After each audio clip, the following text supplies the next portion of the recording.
ತುಲಾ ರಾಶಿ ವೀಕ್ಷಕರಿಗೆಲ್ಲ ಸ್ವಾಗತ. 2026 ಆಗಸ್ಟ್ ತಿಂಗಳಿನ ತುಲಾ ರಾಶಿಯವರ ಮಾಸ ಫಲಿತಾಂಶಗಳು ಹೇಗಿದೆ ಅಂತ ನೋಡ್ತಾ ಹೋಗೋಣ.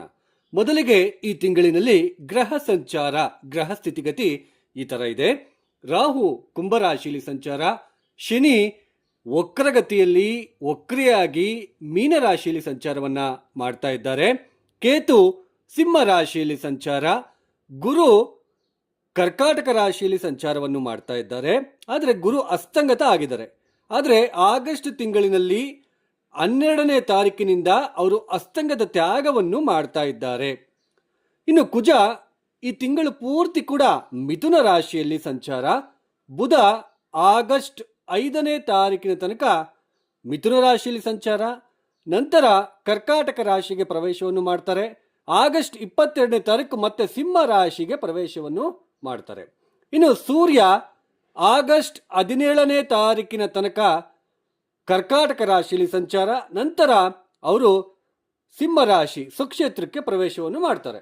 ಇನ್ನು ಶುಕ್ರ ಈ ತಿಂಗಳು ಪೂರ್ತಿ ಕೂಡ ಕನ್ಯಾ ರಾಶಿ ಅಂದರೆ ತನ್ನ ನೀಚ ಸ್ಥಾನದಲ್ಲಿ, ಶುಕ್ರನಿಗೆ ಕನ್ಯಾ ರಾಶಿ ನೀಚ ಸ್ಥಾನ ಆಗುತ್ತೆ. ಸೊ ನೀಚ ರಾಶಿಯಲ್ಲಿ ತಿಂಗಳು ಪೂರ್ತಿ ಕೂಡ ಸಂಚಾರವನ್ನು ಮಾಡ್ತಾ ಇರ್ತಾರೆ. ಈ ಎಲ್ಲ ಒಂದು ಗ್ರಹ ಸಂಚಾರ ರೀತ್ಯ ಈ ತುಲಾ ರಾಶಿಯವರಿಗೆ, ಮುಖ್ಯವಾಗಿ ತುಲಾ ರಾಶಿ ವೀಕ್ಷಕರಿಗೆ ಒಂದು ಕಿವಿ ಮಾತು, ಒಂದು ಸ್ಪಷ್ಟವಾಗಿ ನಿಮಗೆ ಒಂದು ವಿವರಣೆ ನಾನು ನಿಮಗೆ ಕೊಡಲೇಬೇಕು. ಯಾಕೆಂದ್ರೆ ಸಾಕಷ್ಟು ಜನ ರಾಶಿ ಫಲಿತಾಂಶ ಇದನ್ನೇ ಅವಲಂಬಿತರಾಗಿದ್ದಾರೆ, ಇದೇ ಕರೆಕ್ಟು ಅಂತಕ್ಕಂತಹ ಒಂದು ಭಾವನೆ ನಿಮ್ಮಲ್ಲಿ ಬರ್ತಾ ಇರ್ತಕ್ಕಂಥದ್ದು. ಅಂದರೆ ನಂದು ಈ ನಕ್ಷತ್ರ, ನನ್ನದು ಈ ರಾಶಿ, ಈ ತಿಂಗಳು ಹೆಂಗಿದೆ, ಈ ತರಹದ ಭಾವನೆನೇ ಜಾಸ್ತಿ ಜನರಲ್ಲಿ ಇರ್ತಕ್ಕಂಥದ್ದು. ಆದರೆ ರಾಶಿ ಅಂತಂದ್ರೆ ಏನು? ರಾಶಿ ಅಂತಂದ್ರೆ ನಾವು ಯಾವ ದಿನಾಂಕ, ಯಾವ ವರ್ಷ, ಯಾವ ತಿಂಗಳು, ಯಾವ ದಿನದಂದು ಹುಟ್ಟಿರ್ತೀವೋ ಆ ದಿನದಂದು ಚಂದ್ರ ಯಾವ ಮನೆಯಲ್ಲಿ ಸ್ಥಿತರಾಗಿದ್ದರೋ, ಯಾವ ರಾಶಿಯಲ್ಲಿ ಸ್ಥಿತರಾಗಿದ್ದಾರೋ ಅದು ನಮಗೆ ಜನ್ಮ ರಾಶಿ ಆಗುತ್ತೆ. ಈಗ ನೀವು ತುಲಾ ರಾಶಿ, ನೀವು ಚಂದ್ರ ಇಲ್ಲಿದ್ದಾಗ ನೀವೆಲ್ಲ ಹುಟ್ಟಿರ್ತಕ್ಕಂಥದ್ದು. ಚಂದ್ರ ಅಂದ್ರೆ ಏನು? ಮನಸ್ಸು ಕಾರಕ. ಅಂದ್ರೆ ಮನಸ್ಸು ಕಾರಕ ಚಂದ್ರನಿಂದ ಗೋಚಾರದಲ್ಲಿ ಗ್ರಹಗಳ ಸ್ಥಾನಗಳು ಬದಲಾವಣೆ ಮಾಡ್ಕೊಳ್ತಾ ಬರ್ತಾ ಇರ್ತಾರೆ. ಸೊ ಕೆಲವೊಂದು ಸಲ ಗ್ರಹಗಳ ಸ್ಥಿತಿಗತಿಗಳು ಚೆನ್ನಾಗಿಲ್ಲ ಅಂತಂದ್ರೆ ಗೋಚಾರದಲ್ಲಿ ನಮ್ಮ ಮನಸ್ಸಿನ ಮೇಲೆ ಪ್ರಭಾವ ಬೀರುತ್ತಾ ಹೋಗುತ್ತೆ. ಮನಸ್ಸಿನಲ್ಲಿ ಏನೋ ತಿಳಿಯದ ಕಳವಳ, ತೊಂದರೆಗಳು, ಮನಸ್ಸಿನಲ್ಲಿ ದುಃಖ, ಎಮೋಷನಲ್ ಆಗ್ತಕ್ಕಂಥದ್ದು, ಈ ತರಹದ ಒಂದು ಭಾವನೆಗಳು ಸೃಷ್ಟಿ ಆಗ್ತಾ ಹೋಗುತ್ತೆ. ಫಾರ್ ಎಕ್ಸಾಂಪಲ್, ಚಂದ್ರನಿಂದ 4ನೇ ಮನೆಯಲ್ಲಿ ಶುಕ್ರನಂತಹ ಗ್ರಹ ಬಂದಾಗ, ಈಗ ನೀವು ಶುಕ್ರ ಎಲ್ಲಿದ್ದಾರೆ, ಬಟ್ ಇನ್ನೂ 3-4 ತಿಂಗಳು ಹೋಗ್ಬೇಕು ಇಲ್ಲಿಗೆ ಬರಬೇಕು ಅಂದರೆ, ಶುಕ್ರ ಎಲ್ಲಿಗೆ ಬಂದಾಗ ಮನೆ ತಗೋಬೇಕು ಅಥವಾ ಮನೆಯಲ್ಲಿ ದುರಸ್ತಿ ಕಾರ್ಯಕ್ರಮ ಮಾಡ್ಕೋಬೇಕು, ಅಂದರೆ ಕಿಟಕಿ ಹೋಗಿದೆ ಅಥವಾ ಬಾಗಿಲು ಸರಿಪಡಿಸ್ಕೋಬೇಕು, ಮನೇಲಿ ಏನಾದರೂ ಒಂದು ಆಲ್ಟ್ರೇಷನ್ ಮಾಡಿಸ್ಕೋಬೇಕು ಅಥವಾ ವಾಹನ ತಗೋಬೇಕು ಅಂತಕ್ಕಂಥದ್ದು ನಿಮ್ಮ ಮನಸ್ಸಿನಲ್ಲಿ ಬರುತ್ತೆ. ಬಟ್ ಮನಸ್ಸಿನಲ್ಲಿ ಬಂದ ತಕ್ಷಣ ಅದು ಈಡೇರಲ್ಲ. ನಾವು ಪ್ರಾಯೋಗಿಕವಾಗಿ ಮಾಡಬೇಕು, ಪ್ರಾಕ್ಟಿಕಲ್ ಆಗಿ ಮಾಡಬೇಕು. ಅದು ನಮ್ಮ ಜಾತಕದಲ್ಲಿ ಗೊತ್ತಾಗುತ್ತೆ.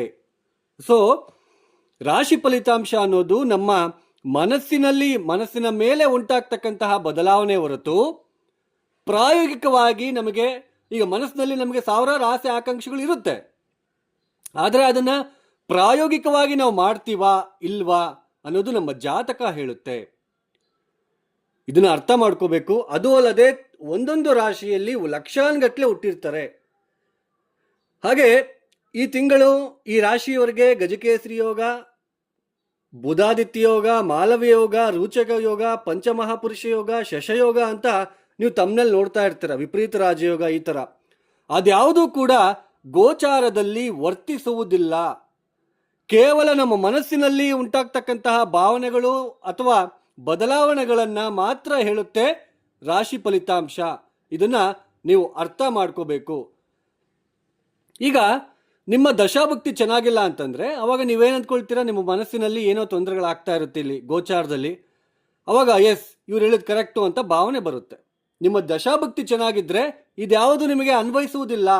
ಕೇವಲ ಮನಸ್ಸಿನಲ್ಲಿ ಏನೋ ಒಂದು ಆತಂಕ ಬರುತ್ತೆ, ನಿಮ್ಮ ಪಾಡಿ ನೀವು ಕೆಲಸ ಮಾಡ್ಕೊಳ್ತಾ ಹೋಗ್ತೀರಾ. ಮನಸ್ಸಿನ ಮೇಲೆ ಆಗ್ತಕ್ಕಂತಹ ಬದಲಾವಣೆಗಳೇ ಹೊರತು ಜೀವನದಲ್ಲಿ ಏನಾದರೂ ಬದಲಾವಣೆಗಳು, ನಮಗೆ ಶಾರೀರಿಕವಾಗಿ ತೊಂದರೆ ಆಗ್ತಾ ಇದೆಯಾ, ಹಣಕಾಸಿನ ವಿಚಾರದಲ್ಲಿ ತೊಂದರೆ ಬರ್ತಿದೆಯಾ, ಯಾರ ಹತ್ರ ನಾವು ಜಗಳ ಮಾಡ್ತಾ ಇದ್ದೀವಾ, ಕೋರ್ಟ್ ತಗಾದೇ ಇದೆಯಾ, ಈ ಥರ ಎಲ್ಲ ನಾವು ನೋಡಬೇಕಾಗುತ್ತೆ. ಕೇವಲ ಮನಸ್ಸಿನ ಮೇಲೆ ಉಂಟಾಗ್ತಕ್ಕಂತಹ ಬದಲಾವಣೆಗಳು ವಿನಃ ರಾಶಿ ಫಲಿತಾಂಶ ಬೇರೆ ಯಾವುದೂ ಅಲ್ಲ. ಹಾಗೆಯೇ ಜಾತಕ ರೀತ್ಯ ಕರ್ಮ ಜಾಸ್ತಿ ಇದ್ದಾಗ ನಾವು ಹುಟ್ಟಿರೋ ಟೈಮು ಡೇಟು ಏನು ನಾವು ಹುಟ್ಟಿರ್ತೀವೋ ಜಾತಕ ಈ ಥರ ಇರುತ್ತೆ ಸೇಮ್. ಇದು ಜಾತಕದಲ್ಲಿ ತುಂಬ ಗ್ರಹಗಳ ಸ್ಥಿತಿಗತಿಗಳು ತುಂಬ ಚೆನ್ನಾಗಿಲ್ಲ ಅಂತ ಅಂದಾಗ ನಮಗೆ ಅದನ್ನು ಕರ್ಮ ಅಂತ ನಾವು ಕರಿತೀವಿ. We have to face it. ಕರ್ಮನ ನಾವು ಅನುಭವಿಸಲೇಬೇಕಾಗುತ್ತೆ. ಸರಿಯಾದ ಪರಿಹಾರ ಕ್ರಮಗಳನ್ನು ಕೂಡ ನಾವು ಮಾಡೋದಿಲ್ಲ. ಹೇಳ್ತಾ ಇರ್ತಾರೆ, ನಾನು ಆ ಪೂಜೆ ಮಾಡ್ತೀನಿ, ಈ ಪೂಜೆ ಮಾಡ್ತಾ ಇದ್ದೀನಿ, ಆದರೂ ಒಳ್ಳೇದಾಗ್ತಿಲ್ಲ ಅಂತ ತುಂಬ ಜನ ಕೊರಗು ಅನ್ನೋದು ಪಡ್ತಾ ಇರ್ತಾರೆ. ಬಟ್ ಜಾತಕ ರೀತ್ಯ ಏನು ಬೇಕೋ ಆ ಗೈಡೆನ್ಸ್, ಸರಿಯಾದ ಮಾರ್ಗದರ್ಶನ ಸಿಗೋದಿಲ್ಲ. ಅವಾಗ ನೀವು ಜ್ಯೋತಿಷ್ಯ ಸುಳ್ಳು, ನಾವೆಷ್ಟೇ ಪರಿಹಾರ ಮಾಡಿಕೊಂಡ್ರು ಏನು ವರ್ಕೌಟ್ ಆಗಿಲ್ಲ. ಸೊ ಅದಕ್ಕೆ ಕರೆಕ್ಟಾಗಿ ಲಾಜಿಕ್ಕಾಗಿ ಯಾಕೆ ತಪ್ಪುಗಳಾಗ್ತಾ ಇದೆ, ನಮ್ಮ ಜಾತಕ ರೀತ್ಯ ಏನು ದೋಷ ಇದೆ ಅನ್ನೋದನ್ನು ತಿಳ್ಕೊಬೇಕಾಗುತ್ತೆ.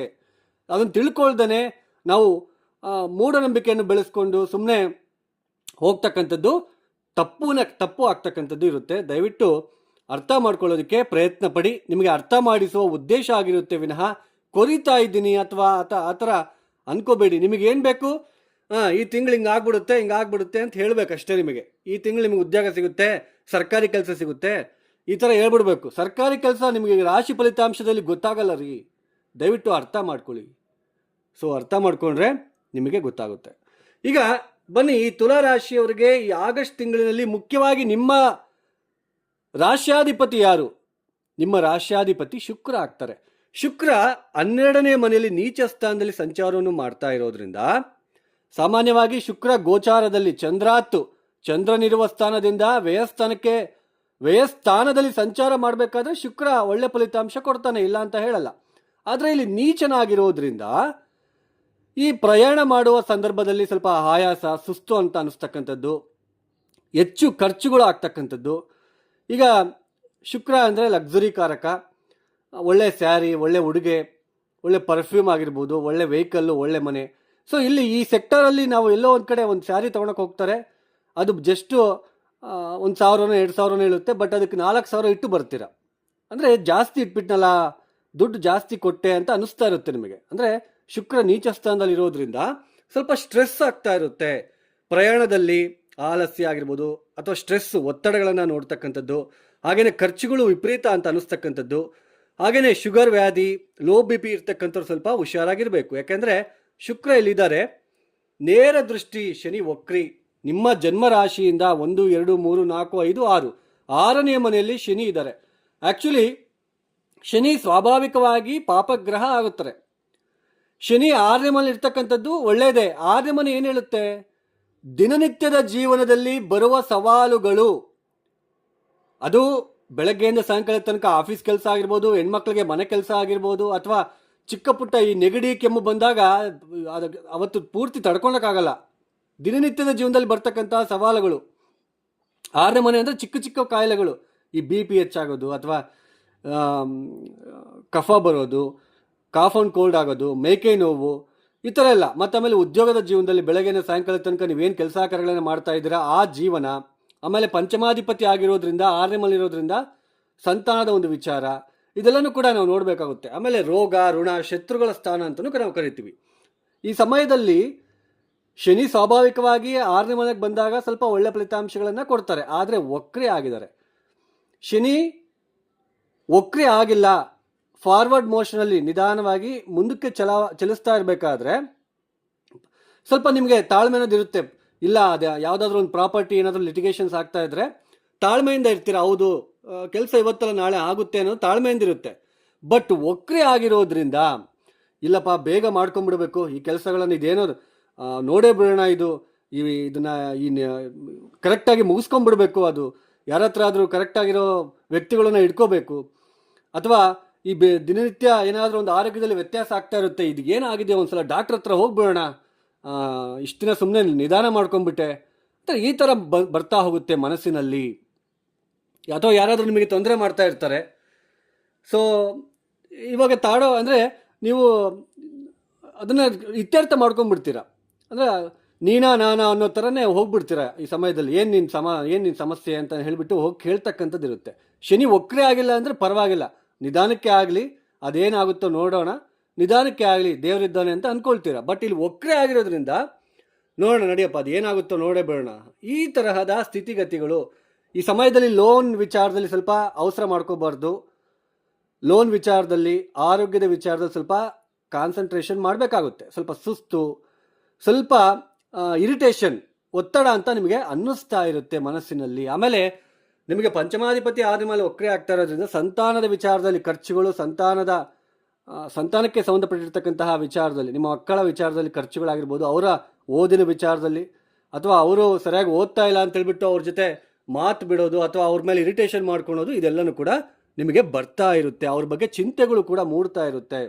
ಆಮೇಲೆ ಪ್ರೇಮ ವಿಫಲ್ಯ, ರಾಹು ಪಂಚಮ ಸ್ಥಾನದಲ್ಲಿರೋದು, ಈ ಪ್ರೀತಿ ಪ್ರೇಮ ಅಂತ ಹೋಗ್ಬಿಟ್ಟು ಮೋಸ ಹೋಗಿರ್ತಕ್ಕಂಥದ್ದು ನೀವು ಅಬ್ಸರ್ವ್ ಮಾಡಬಹುದು. ಮನಸ್ಸಿನಲ್ಲಿ ಸ್ವಲ್ಪ ಆ ಥರ ನಿಮಗೆ ತೊಳಲಾಟ ಅನ್ನೋದು ಇರುತ್ತೆ. ಬಟ್ ಜಾತಕ ರೀತ್ಯ ನಾವು ಪ್ರಾಯೋಗಿಕವಾಗಿ ನಾವು ಅಂದ್ಕೊಂಡಿದೀವ, ಅದು ಆಯ್ತಾ ಅನ್ನೋದು ಪ್ರಾಯೋಗಿಕವಾಗಿ ನಾವು ನೋಡಬೇಕು ಅಂದರೆ ಜಾತಕ ರೀತ್ಯ ನೋಡಬೇಕು. ಹಾಗೆ ನಿಮ್ಮ ರಾಶಿಯಿಂದ ನವಮ ಸ್ಥಾನದಲ್ಲಿ ಕುಜನ ಸಂಚಾರ, ಲಕ್ಷ್ಮೀ ಸ್ಥಾನದಲ್ಲಿ ಕುಜ ಇರಬೇಕಾದ್ರೆ ಸ್ವಲ್ಪ ಹಣಕಾಸಿನ ವಿಚಾರದಲ್ಲಿ ಪ್ರಗತಿ ಅನ್ನೋದು ಅಷ್ಟೊಂದು ಇರೋದಿಲ್ಲ. ಈ ಸಮಯದಲ್ಲಿ ಸ್ವಲ್ಪ ಕಷ್ಟ, ಸ್ವಲ್ಪ ಹಣ ಇರೋದಿಲ್ಲ, ಖರ್ಚುಗಳು ಬೇರೆ ಜಾಸ್ತಿ, ಈ ಕಡೆ ಶನಿ ಬೇರೆ ವಕ್ರಿ, ಅಂದ್ಕೊಂಡಿರೋದು ಆಗ್ತಾ ಇಲ್ಲ, ಬೇಗ ಮಾಡಿಬಿಡೋಣ, ಅದೇನಾದರೂ ಆಗ್ಬಿಡಿ ನೋಡೋಣ ಅಂತ ಹೇಳಿ ಹೋಗ್ತೀರಾ. ಬಟ್ ಅಲ್ಲೂ ಕೂಡ ಸ್ವಲ್ಪ ನಿಧಾನ ಆಗ್ತಾ ಇರ್ತಕ್ಕಂಥದ್ದು. ಒಟ್ಟು ಕುಜ ನವಮ ಸ್ಥಾನದಲ್ಲಿ ತಂದೆ ಜೊತೆ, ಸೋದರರ ಜೊತೆ ಮನಸ್ತಾಪಗಳು ಉಂಟಾಗ್ತಕ್ಕಂಥದ್ದು, ಅಥವಾ ತಂದೆಯ ಆರೋಗ್ಯದಲ್ಲಿ ಏನಾದರೂ ವ್ಯತ್ಯಾಸಗಳು ಉಂಟಾಗ್ತಕ್ಕಂಥದ್ದು ಕಾಣಿಸ್ತಾ ಇರುತ್ತೆ. ಇನ್ನು ಗುರು ದಶಮ ಸ್ಥಾನದಲ್ಲಿ ಅಸ್ತಂಗತ ಆಗಿದ್ದಾರೆ. ಇಲ್ಲೂ ಕೂಡ ವೃತ್ತಿ ಜೀವನದಲ್ಲಿ ಅಸಮಾಧಾನ, ಇಬ್ಬರು ಮೂವರು ಮಾಡಬೇಕಾಗಿರೋ ಕೆಲಸಗಳನ್ನು ನಾನು ಒಬ್ಬನೇ ಮಾಡಬೇಕು, ಮನೆಯಲ್ಲಿ ಅಸಮಾಧಾನ, ಮನಃಶಾಂತಿ ಇಲ್ಲದೆ ಇರೋದು, ಇದೆಲ್ಲನೂ ಕೂಡ ನೀವು ಅಬ್ಸರ್ವ್ ಮಾಡ್ತಾ ಇರ್ತೀರಾ. ಬಟ್ ರವಿ ಕೂಡ ಜೊತೆಲಿ ಇರೋದ್ರಿಂದ ಸ್ವಲ್ಪ ದಶಮ ಸ್ಥಾನದಲ್ಲಿ ದಿಗ್ಬಲ ಇರ್ತಾರೆ. ಸ್ವಲ್ಪ ಆಫೀಸಲ್ಲಿ ಬಾಸ್ ಸಪೋರ್ಟು ಅಥವಾ ಯಾರಾದರೂ ನಿಮಗೆ ಸಪೋರ್ಟ್ ಮಾಡೋದು ನಿಮಗೆ ಸ್ವಲ್ಪ ಕಾಣಿಸ್ತಾ ಇರುತ್ತೆ. ಸ್ಟಿಲ್ ಈ ಗುರು ದಶಮ ಸ್ಥಾನದಲ್ಲಿ ಇರೋ ತನಕ ನಿಮಗೆ ಉದ್ಯೋಗದಲ್ಲಿ, ವೃತ್ತಿ ಜೀವನದಲ್ಲಿ ಸ್ವಲ್ಪ ಹಿನ್ನಡೆ ಅನ್ನೋದು ಇರುತ್ತೆ. ಸ್ವಲ್ಪ ತೊಂದರೆಗಳನ್ನು ನೀವು ಫೇಸ್ ಮಾಡಲೇಬೇಕಾಗುತ್ತೆ. ಮನೆಯಲ್ಲೂ ಕೂಡ ನೆಮ್ಮದಿರೋದಿಲ್ಲ. ಮನೆಯಲ್ಲಿ ಹಿರಿಯರ ಜೊತೆ, ಆಫೀಸಲ್ಲಿ ಹಿರಿಯರ ಜೊತೆ ಅಥವಾ ಕೊಲೀಗ್ಸ್ ಜೊತೆ ಸ್ವಲ್ಪ ಭಿನ್ನಾಭಿಪ್ರಾಯಗಳು ನಿಮಗೆ ಬರ್ತಾ ಇರುತ್ತೆ. ನಿಮ್ಮ ಮೇಲೆ ಅಪಪ್ರಚಾರ ಮಾಡೋದು, ಇದೆಲ್ಲನೂ ಕೂಡ ಇರುತ್ತೆ. ಇನ್ನು ರವಿ ಲಾಭಸ್ಥಾನಕ್ಕೆ ಬರ್ತಾರೆ. ಸ್ವಂತ ಮನೆ ಕೇತು ಜೊತೆ, ಕೇತುಗ್ರಸ್ತ ಬೇರೆ ಆಗ್ತಾ ಇರೋದು, ನಿಮಗೆ ರಾಹು ದೃಷ್ಟಿ ಕೂಡ ಬೀಳ್ತಾ ಇರೋದ್ರಿಂದ ಸ್ವಲ್ಪ ಹೊಟ್ಟೆ, ಡೈಜೆಷನ್ ಸಿಸ್ಟಮು, ಅಜೀರ್ಣತೆ, ಆಮೇಲೆ ಚರ್ಮಕ್ಕೆ ಸಂಬಂಧಪಡ್ತಕ್ಕಂಥದ್ದು ಸ್ವಲ್ಪ ಚಿಕ್ಕ ಪುಟ್ಟ ಕಾಯಿಲೆಗಳು, ಆಮೇಲೆ ಗರ್ಭಾವತಿ ಸ್ತ್ರೀಯರು ಯಾರೆಲ್ಲ ಇದ್ದೀರಾ ಸ್ವಲ್ಪ ಹುಷಾರಾಗಿರ್ಬೇಕು. ಈ ಸಮಯದಲ್ಲಿ ಸ್ವಲ್ಪ ಲಾಭಕ್ಕೆ ಕೊರತೆ ಉಂಟಾಗ್ತಕ್ಕಂಥದ್ದು, ಸ್ವಲ್ಪ ನೀವು ಅಂದ್ಕೊಂಡಿರೋ ಮಟ್ಟಕ್ಕೆ ಲಾಭ ರೀಚ್ ಆಗ್ತಾ ಇಲ್ಲ, ಬರ್ತಾ ಇಲ್ಲ ಅಮೌಂಟ್ ಅನ್ನೋದು ಕೂಡ ನಿಮಗೆ ಬರ್ತಾ ಇರುತ್ತೆ. ಒಟ್ಟಾರೆಯಾಗಿ ತುಲಾರಾಶಿಗೆ ಈ ಥರ ಸ್ವಲ್ಪ ಇರುತ್ತೆ. ಮತ್ತು ಶುಕ್ರ 12ನೇ ಮನೆಯಲ್ಲಿದ್ದಾಗ ಸ್ವಲ್ಪ ಕೆಟ್ಟ ಕನಸುಗಳು, ಕೆಟ್ಟದಾಗಿ ಯೋಚನೆಗಳು, ಏನೆಲ್ಲ ಸ್ವಲ್ಪ ಯೋಚನೆಗಳು ಬರ್ತಾ ಇರುತ್ತೆ. ಸ್ವಲ್ಪ ಅವಾಯ್ಡ್ ಮಾಡಬೇಕಿಲ್ಲ ಅಂದರೆ ಸ್ವಲ್ಪ ನಷ್ಟ ಕಷ್ಟಗಳ ಸಾಧ್ಯತೆ ಇರುತ್ತೆ. ಹೆಣ್ಣಿನ ಬಗ್ಗೆ ಸ್ವಲ್ಪ, ಅಥವಾ ಗಂಡ್ಮಕ್ಳ ಬಗ್ಗೆ, ಅಥವಾ ಏನಾದರೂ ಒಂದು ಕೆಟ್ಟದಾಗಿ ಬಿಂಬಿತರಾಗ್ತಕ್ಕಂಥದ್ದು ಸ್ವಲ್ಪ ಇರುತ್ತೆ. ಅದರ ಬಗ್ಗೆ ಸ್ವಲ್ಪ ಕೇರ್ ತೊಗೋಬೇಕಾಗುತ್ತೆ. ಒಟ್ಟಾರೆಯಾಗಿ ತುಲಾರಾಶಿಯವರಿಗೆ ಈ ಥರ ಪರಿಸ್ಥಿತಿಗಳು ಇರುತ್ತೆ. ಸೊ ತಪ್ಪದೇ ನೀವು ಮಾಡಬೇಕಾಗಿರೋ ಕೆಲಸ, ಆಂಜನೇಯ ಸ್ವಾಮಿ ದೇವಸ್ಥಾನದಲ್ಲಿ ಪ್ರತಿನಿತ್ಯ ಬೆಲ್ಲ ಇಟ್ಬಿಟ್ಟು ಒಂದು 9 ಪ್ರದಕ್ಷಿಣೆ, ಹನುಮಾನ್ ಚಾಲಿಸ ಹೇಳ್ಕೊಳ್ತಾ ಮಾಡಿ. ಆಮೇಲೆ ಈ ಶನಿ ವಕ್ರೆ ಆಗ್ತಾ ಇರೋದ್ರಿಂದ, ವಕ್ರೆ ಆಗಿರೋದ್ರಿಂದ ಈ ಬೂದುಗುಂಬಳಕಾಯಿ ದೀಪ ಹಚ್ಬಿಟ್ಟು ಬರೋದಕ್ಕೆ ಪ್ರಯತ್ನ ಮಾಡಿ. ಕಾಲಭೈರವ ದೇವಸ್ಥಾನದಲ್ಲಿ ಕಾಲಭೈರವ ಗಾಯತ್ರಿ ಮಂತ್ರ ಬಿಡಬೇಡಿ ಸ್ವಲ್ಪ. ಹಾಗೆ ನಾಯಿಗಳಿಗೆ, ಕಾಗೆಗಳಿಗೆ ಸ್ವಲ್ಪ ಸಾಧ್ಯವಾದಷ್ಟು ಆಹಾರವನ್ನು ಒದಗಿಸಲು ಪ್ರಯತ್ನ ಮಾಡಿ. ಯಾರೆಲ್ಲ ಈ ವಿಡಿಯೋನ ನೋಡ್ತಾ ಇದ್ರೆ, ನಿಮಗೆ ಇಷ್ಟ ಆಗಿದ್ರೆ ಮಾತ್ರ ಲೈಕ್ ಮಾಡಿ, ಶೇರ್ ಮಾಡಿ, ಸಬ್ಸ್ಕ್ರೈಬ್ ಮಾಡ್ಕೊಳ್ಳಿ. ಅದರ್ವೈಸ್ ಜಸ್ಟ್ ಸ್ಕಿಪ್ ಮಾಡಿ, ಇಗ್ನೋರ್ ಮಾಡಿ.